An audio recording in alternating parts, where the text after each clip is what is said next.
দর্শক, স্বাগত জানাচ্ছি এশিয়া পোস্ট নিউজে। আপনাদের সঙ্গে আছি আমি ইশরাত জেরিন। নরসিংদী ও ঢাকার অদৃশ্য কেন্দ্রে বড় ভূমিকম্পের সম্ভাবনা। খাসি না পেয়ে বিয়ে ভাঙা সেই বর করলেন নতুন বিয়ে। সেবার মান যাই হোক, জাপানিদের বাদ দিয়ে থার্ড টার্মিনালের শতভাগ ব্যবসা চায় বিমান। দোকানদার নেই, তবু চলছে দোকান, পাহারায় শুধু বিশ্বাস আর সততা। 151 ঘরের মধ্যে ফাঁকা 121টি, কেন ফ্রি ঘরে থাকছেন না ভূমিহীনরা? 3 দিনের ছুটি নিয়ে 3.5 বছর ধরে যুক্তরাষ্ট্রে প্রধান শিক্ষক। এতক্ষণ শুনছিলেন সংবাদ শিরোনাম, এবারে বিস্তারিত। গত বছরের 21 নভেম্বর নরসিংদী থেকে সৃষ্ট কম্পনে কেঁপে উঠেছিল ঢাকা, গাজীপুর, নারায়ণগঞ্জ সহ দেশের বিস্তীর্ণ এলাকা। দুলে উঠেছিল ভবন, আতঙ্কে ঘর ছেড়ে রাস্তায় নেমেছিল শহরের মানুষ। ঢাকা ও নরসিংদীতে নিহত হয়েছিল 11 জন, আহত হয়েছিল কয়েকশো মানুষ। এই সপ্তাহে সোমবারেও নরসিংদীর শিবপুর থেকে উৎপন্ন কম্পনে কেঁপে উঠেছে রাজধানী ঢাকা ও এর আশপাশের এলাকা। আতঙ্কের বিষয় হলো, এই বছর দেশে যে 13টি মৃদু থেকে মাঝারি আকারের ভূমিকম্প হয়েছে, সেগুলোর একাধিকের উৎপত্তি স্থল ছিল এই নরসিংদী। দৈনিক আগামী সময়ের এক প্রতিবেদনে জানানো হয়, ঢাকা বিশ্ববিদ্যালয়ের ডিজাস্টার সায়েন্স অ্যান্ড ক্লাইমেট রেজিলিয়েন্সের সাম্প্রতিক এক গবেষণায় প্রাথমিক অনুসন্ধানে মিলেছে এই নরসিংদীর ফল্ট থেকে বড় ভূমিকম্পের ইঙ্গিত। গবেষকরা বলছেন, গত 21 নভেম্বরের ভূমিকম্পটির উৎপত্তি হয়েছিল ভূপৃষ্ঠ থেকে প্রায় 25.5 কিলোমিটার গভীরে। কিন্তু এই ভূমিকম্পের সবচেয়ে গুরুত্বপূর্ণ বৈশিষ্ট্য হল, ফল্টটির কোনো দৃশ্যমান চিহ্ন মাটির উপরে পাওয়া যায়নি। এ ধরনের ফল্টকে বলা হয় ব্লাইন্ড ফল্ট। গবেষকরা বলছেন, এই ভূমিকম্পে ফল্টের মাত্র 5 কিলোমিটার অংশ ভেঙেছে, কিন্তু পুরো ফল্টটি 30 কিলোমিটার বা তারও বেশি। ফলে 5 কিলোমিটার অংশ ভাঙায় যে মাত্রার ভূমিকম্প হয়েছে, তার চেয়ে অনেক বড় অংশ একসঙ্গে ভেঙে গেলে ভূমিকম্পের মাত্রাও অনেক বেড়ে যেতে পারে। প্রতিবেদনটির সূত্র মতে, গবেষণার ফল অনুযায়ী নরসিংদীর সম্ভাব্য ফল্টটি পূর্ব পশ্চিম বরাবর বিস্তৃত এবং দক্ষিণ দিকে হেলে থাকা একটি রিভার্স বা থ্রাস্ট ফল্ট। এটি আঞ্চলিক ভূতাত্ত্বিক চাপের সঙ্গেও সামঞ্জস্যপূর্ণ। বাংলাদেশ ভারতীয় ও বার্মা প্লেটের কাছাকাছি অবস্থান করছে। এসব প্লেটের পারস্পরিক চাপ ও নড়াচড়ার কারণে এই অঞ্চলে ভূমিকম্পের ঝুঁকি তৈরি হয়েছে। বাংলাদেশের ভেতরেও প্লেট বাউন্ডারির বাইরে কিছু স্থানীয় ফল্ট রয়েছে। নরসিংদীর এই ফল্টও তেমনই মনে করছেন গবেষকরা। গবেষকরা আশঙ্কা প্রকাশ করে বলেছেন, সরাসরি ঢাকা শহরের নিচে বা আশেপাশেও ফল্ট থাকতে পারে, যদিও এখনও সেগুলো সঠিকভাবে শনাক্ত হয়নি। 2001 সালে বুড়িগঙ্গা নদীর কাছাকাছি এলাকার ভূমিকম্প তারই ইঙ্গিত দেয়। তারা জানান, বাংলাদেশে ফল্ট নিয়ে গবেষণা আরও জোরদার করা প্রয়োজন। বিশেষ করে ঢাকার নিচে বা আশেপাশে ভবিষ্যতে বড় ভূমিকম্প তৈরি করতে পারে এমন কোনো উৎস আছে কিনা তা নির্ধারণ করা খুবই জরুরি। ABM Asaduzzaman, Asia post. বিয়ের খাবারে আস্ত খাসি না পেয়ে বিয়ে না করে চলে যাওয়া সেই আলোচিত জাপান প্রবাসী বর জোনায়েদ মিয়া নতুন করে বিয়ে করেছেন। কনে জান্নাত আক্তার স্থানীয় একটি মহিলা কলেজের এইচএসসি 2য় বর্ষের ছাত্রী বলে জানা গেছে। জোনায়েদের ছোট ভাই পারভেজ বিয়ের বিষয়টি নিশ্চিত করেছেন। তিনি জানান, নতুন বিয়েতে দেনমোহর নির্ধারণ করা হয়েছে 6 লাখ টাকা। এছাড়া জোনায়েদ মিয়া নিজে তার ফেসবুক আইডিতে স্ত্রীসহ একটি ছবি পোস্ট করেন। মঙ্গলবার রাত 11টার দিকে ব্রাহ্মণবাড়িয়ার কসবা উপজেলার নিয়ামতপুর গ্রামে কনের মামার বাড়িতে এ বিয়ের আনুষ্ঠানিকতা সম্পন্ন হয়। একই গ্রামের বাসিন্দা বর জোনায়েদ মিয়াও এর আগে মঙ্গলবার সকালে নিজের ফেসবুক আইডিতে দেওয়া এক পোস্টে প্রথম বিয়ের কনে পক্ষের বিরুদ্ধে পাল্টা অভিযোগ করেন জোনায়েদ মিয়া। তার দাবি, বিয়ের আসরে খাওয়া দাওয়া শেষে কনে পক্ষ পূর্ব নির্ধারিত অঙ্কের চেয়ে 10 গুণ বেশি কাবিন দাবি করেন। এতে তিনি ও তার পরিবারের সদস্যরা রাজি না হওয়ায় কথা কাটাকাটি শুরু হয়। এক পর্যায়ে তাদের বিয়ের আসর থেকে বের করে দেওয়া হয় এবং মেয়ের জন্য নিয়ে যাওয়া লাগেজও ফেরত পাঠানো হয় বলে দাবি করেন তিনি। হযরত শাহজালাল আন্তর্জাতিক বিমানবন্দরের নবনির্মিত থার্ড টার্মিনাল যাত্রী গ্রাউন্ড হ্যান্ডেলিংয়ের শতভাগ দায়িত্ব চেয়েছে বিমান বাংলাদেশ এয়ারলাইন্স। তবে সরকারের পরিকল্পনা অনুযায়ী বিদেশি এয়ারলাইন্সের গ্রাউন্ড হ্যান্ডেলিংয়ে সর্বোচ্চ 50% পাবে বিমান, আর বাকি অংশের দায়িত্ব পাবে জাপানি একটি প্রতিষ্ঠান। এই সীমা পুনর্বিবেচনার দাবি জানিয়ে সম্প্রতি বেসরকারি বিমান পরিবহন ও পর্যটন মন্ত্রণালয়ে 9টি চুক্তি উপস্থাপন করেছে জাতীয় পতাকাবাহী এই সংস্থাটি। দৈনিক আগামী সময়ের এক প্রতিবেদনের সূত্র মতে বিমান বাংলাদেশ বলছে কার্যক্রম শুরু করার আগেই 50% সীমা বেঁধে দিলে তৈরি হবে এক অসম প্রতিযোগিতা। তাই শুরুতেই তাদের পুরো দায়িত্ব দিয়ে সক্ষমতা যাচাই করা উচিত। প্রয়োজন হলে পরে দ্বিতীয় প্রতিষ্ঠান আনা যেতে পারে।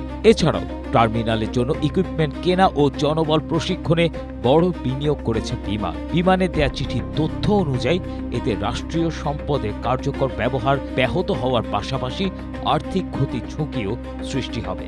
এছাড়াও বিমান বলছে তাদের আয়ের প্রায় 13% আসে গ্রাউন্ড হ্যান্ডেলিং থেকে। ফলে 50% সীমাবদ্ধ করা হলে তাদের মুনাফা আশঙ্কাজনকভাবে কমে যাওয়ার আশঙ্কা করছে প্রতিষ্ঠানটি। বিমানের সংখ্যা, আয় কমে গেলে উড়োজাহাজের ঋণ পরিশোধ, কর্মকর্তা কর্মচারীদের বেতন, নতুন জনবল এবং গ্রাউন্ড সাপোর্ট ইকুইপমেন্টের ব্যয় বহন করা কঠিন হয়ে যাবে। তখন রাষ্ট্রীয় সংস্থাটিকে সরকারের উপর নির্ভরশীল হতে হবে। প্রতিবেদনটির তথ্য মতে 54 বছরের ইতিহাসে নিজস্ব আয় দিয়ে কার্যক্রম পরিচালনা করে আসা বিমানকে এমন পরিস্থিতিতে পড়তে না দেওয়ার যুক্তিও দিয়েছে প্রতিষ্ঠান। এছাড়াও তার আশ্বস্ত করেছে টার্মিনাল 1 ও 2 এর সীমাবদ্ধতার কারণে সেবার কিছুটা ত্রুটি হলেও আধুনিক থার্ড টার্মিনালের বিমানের সেবার মান ও দক্ষতা আন্তর্জাতিক মানের হবে। তবে ঋণ ও প্রযুক্তিগত সহায়তা দেয়ায় শুরু থেকে গ্রাউন্ড হ্যান্ডেলিংয়ে অংশ নিতে চেয়েছে জাপান। ফলে কনসেশন চুক্তির শর্ত পরিবর্তন করলে টার্মিনাল চালুর প্রক্রিয়া থেকে পিছিয়ে যেতে হতে পারে। এ নিয়ে পর্যটন মন্ত্রী আফরোজা খানম রিতা জানান, চুক্তি প্রক্রিয়াধীন থাকায় আপাতত 50-50 ব্যবস্থা রাখা হয়েছে। এতে জাপানের প্রযুক্তি ও প্রশিক্ষণ নিয়ে বিমান আরও সক্ষমতা অর্জন করতে পারবে।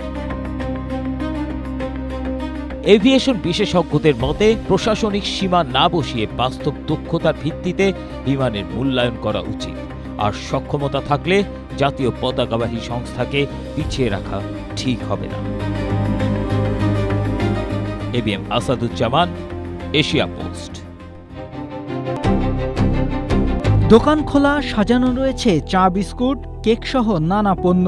চুলায় পানি গরম হচ্ছে, কিন্তু দোকানে নেই মালিক কিংবা কোনো কর্মচারী। চা খেতে আসা মানুষই নিজের হাতে চা বানাচ্ছেন। কেউ নিজের জন্য, কেউ আবার অন্যদের জন্য চা তৈরি করছেন।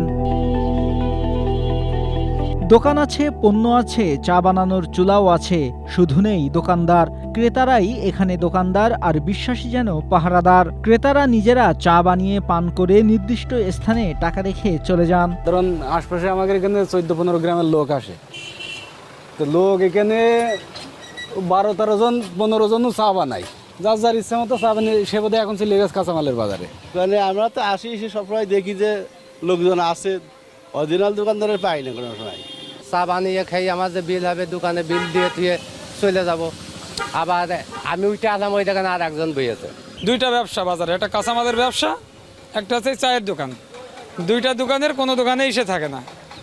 বিভিন্ন সময় বিভিন্ন লোক চা বানিয়ে খায়, বিল ক্যাশ বাক্স আছে দিয়ে দেয়। দোকানদার এখানে সবসময় থাকে না, ওই আমরা যখন সুযোগ সুবিধা পাই তখন এসে চাটা বানিয়ে খাই। অনেক সময় 2-1 লোক আসলে টাকারও দেওয়া হয়, এইভাবেই বেচা কিনা করা হয়। ঝিনাইদহের হরিণাকুণ্ডুর চারাতলা বাজারে প্রায় 4 বছর ধরে এভাবেই চলছে একটি চায়ের দোকান। ব্যতিক্রমী দোকানটির মালিক পাশের ভালকি গ্রামের শমশের আলী, বয়স 67 বছর। প্রতিদিন সকালে দোকান খুলে চা, বিস্কুট সহ সবকিছু সাজিয়ে রেখে তিনি চলে যান পাশের কাঁচামালের দোকানে। দুপুর ও রাতে এসে হিসাব নেন। দিনের বড় একটা সময় দোকানটি থাকে ক্রেতাদের নিজেদের দায়িত্বে। শমশের জানান, তিনি মানুষকে বিশ্বাস করেন, মানুষও তার বিশ্বাসের মর্যাদা রাখে।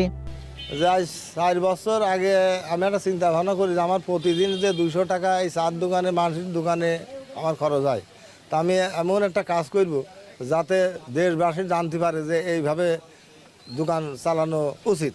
যদি কোনো সময় সুযোগ হয় তাহলে আসি, আর না হলে ও সারাদিনও আসিনি। এমন দিন আছে সারাদিনও আসিনি। দোকানদার নেই, পাহারাদার নেই, নেই কোনো তালা, তবুও হিসাবের খাতা গরমিল মুক্ত।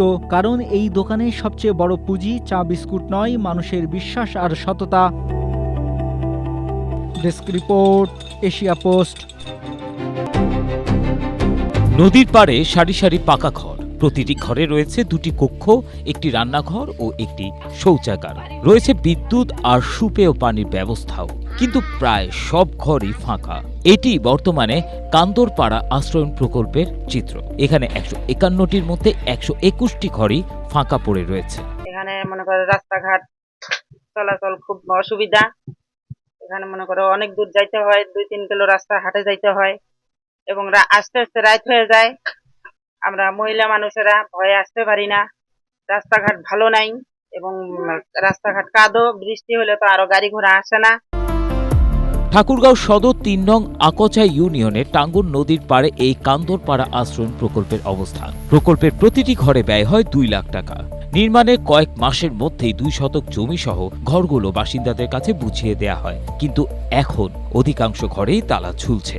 ঝোপঝাড় ঘিরে রয়েছে ফাঁকা ঘরগুলো, বারান্দা ও আশেপাশে জমে রয়েছে ময়লা আবর্জনা। কয়েকটি ঘরের জানালা দরজাও চুরি হয়ে গেছে। কোনো কোনো ঘরের উঠোনে চলছে সবজির চাষ। স্থানীয় বাসিন্দারা জানান, উপহারের ঘর প্রকৃত ভূমিহীনরা বরাদ্দ পাননি। সঠিকভাবে যাচাই বাছাই না করে যাদের নিজস্ব বাড়ি ও জমি জমা রয়েছে তাদেরকেই বরাদ্দ দেয়া হয়েছে। বরাদ্দ পেয়ে তারা আর ঘরে থাকছেন না। আর এই প্রকল্পের আরেকটি অন্যতম বড় সমস্যা হলো যাতায়াত ব্যবস্থা। আমার মেয়ে তো ওই মুড়া দিয়ে ঘুরে যায়, দেখে সেটা আনে, আমি তো যাইতে পারি না, বয়স্ক মানুষ। এইটা আমাদের সমস্যা। ব্রিজটা হলে আমাদের খুব উপকার হতো। ওইগুলা থাকবে কেমন করে? ব্রিজ নাই, কামের অসুবিধা, কাজ করতে যাইতে যেতে 10টা বাজে যায়, 11টা বাজে যায়।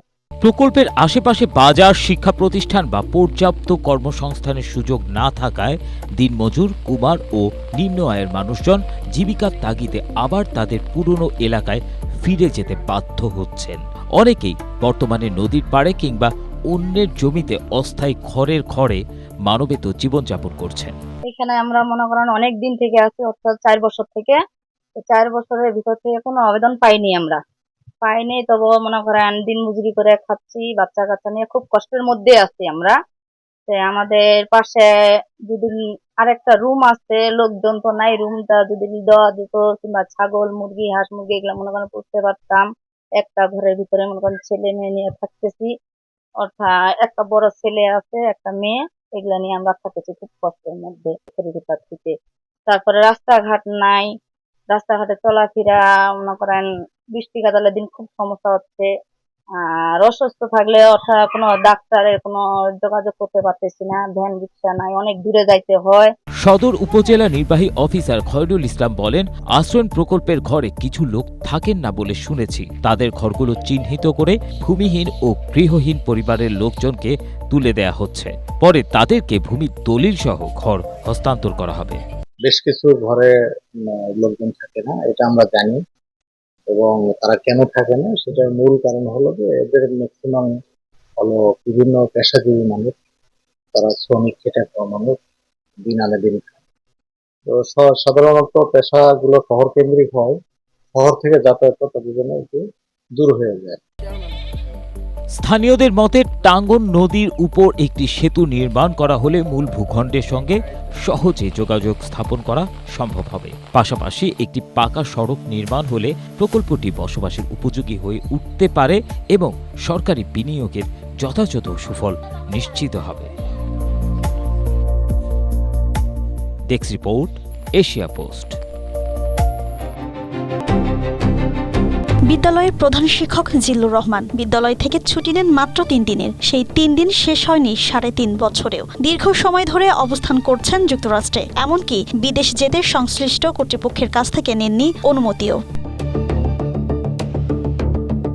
লক্ষ্মীপুরের রায়পুর সরকারি মার্চেন্ট একাডেমির প্রধান শিক্ষক জিল্লুর রহমান 2022 সালের 22 আগস্ট বিদ্যালয় কর্তৃপক্ষের কাছ থেকে মাত্র 3 দিনের ছুটি নেন। পরদিন 23 আগস্ট তিনি যুক্তরাষ্ট্রের উদ্দেশ্যে দেশ ছাড়েন। ওই ছুটির মেয়াদ শেষ হওয়ার পরও তিনি আর বিদ্যালয়ে ফিরে আসেননি। এরপর থেকে টানা 3.5 বছর ধরে তিনি কর্মস্থলে অনুপস্থিত। জিল্লুর রহমানের বিদেশ যাত্রার 1 মাস পার হলে তৎকালীন উপজেলা নির্বাহী কর্মকর্তা অঞ্জন দাস জেলা প্রশাসকের মাধ্যমে মাধ্যমিক ও উচ্চশিক্ষা অধিদপ্তরে চিঠি দেন। ওই সময় ইউনা বিদ্যালয়টির পরিচালনা পর্ষদের সভাপতির দায়িত্বে ছিলেন। চিঠিতে প্রধান শিক্ষকের বিদেশে অবস্থান এবং কর্মস্থলে অনুপস্থিতির বিষয়টি উল্লেখ করে প্রয়োজনীয় ব্যবস্থা নেওয়ার অনুরোধ করা হয়। শিক্ষক থাকলে যে অবস্থায় থাকতো, প্রধান শিক্ষক থাকলে এখন সে অবস্থা নাই। রেজাল্টের অবস্থা তো যাচ্ছে তাই, মাঠের অবস্থা যাচ্ছে তাই। মাঠেও খেলাধুলা বিমুখ শিক্ষার্থীরা, কারণ মাঠ ভালো না, মাঠ সংস্কার করা প্রয়োজন, ড্রেনেজ ব্যবস্থার প্রয়োজন, এই বিষয়গুলো। এই প্রথম নয়, এর আগেও একই অনিয়মে জড়ানোর নজির রয়েছে তার। 2021 সালের 19 ডিসেম্বর যুক্তরাষ্ট্রে গিয়েছিলেন জিল্লুর রহমান। বিদ্যালয় সূত্র বলছে ওই সময় তিনি 2 মাসের ছুটি নিয়েছিলেন, কিন্তু প্রায় 5 মাস 4 দিন পরে দেশে ফেরেন। তখনও নেননি অনুমতি। ওই শিক্ষক যুক্তরাষ্ট্রে অবস্থান করায় বক্তব্য পাওয়া যায়নি। তবে জেলা শিক্ষা কর্মকর্তা জানান, কোনো শিক্ষক দীর্ঘদিন কর্মস্থলে অনুপস্থিত থাকলে তার পদ শূন্য করার ক্ষমতা তার নেই। এই ক্ষমতা মন্ত্রণালয়ের, তারাই ব্যবস্থা নেবে।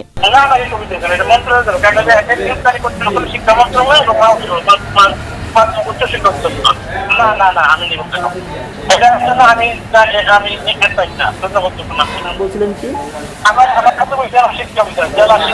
2017 সালের 19 মার্চ বিদ্যালয়টি জাতীয়করণ করা হয়। বর্তমানে সেখানে প্রায় 1000 শিক্ষার্থী রয়েছে। প্রধান শিক্ষক না থাকায় জটিলতা তৈরি হয়েছে একাডেমিক কার্যক্রমে। কবে নাগাদ দেশে ফিরবে জানে না খোদ শিক্ষা কার্যালয়ও। Desk report, Asia post.